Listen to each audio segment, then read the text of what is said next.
A person who prefers to be alone is either a god or a beast, never an ordinary person. Such a person may seem easygoing on the surface, but in fact, they are very strong inside and dare to face the ups and downs of life alone. People who are solitary often have extremely high perception and sharp insight, and they handle problems quickly, accurately, and decisively. You may never be able to fully understand them. They can be both passionate and ruthless.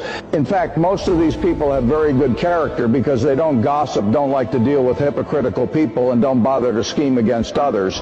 They only make friends with those they think are worth associating with. It's not because they think highly of themselves, but because the threshold in their hearts is very high, and not just anyone can enter their circle. Only when they meet their kind will they show their enthusiasm. So if you don't have the trait of being solitary, it's suggested that you stay away from such people because your curiosity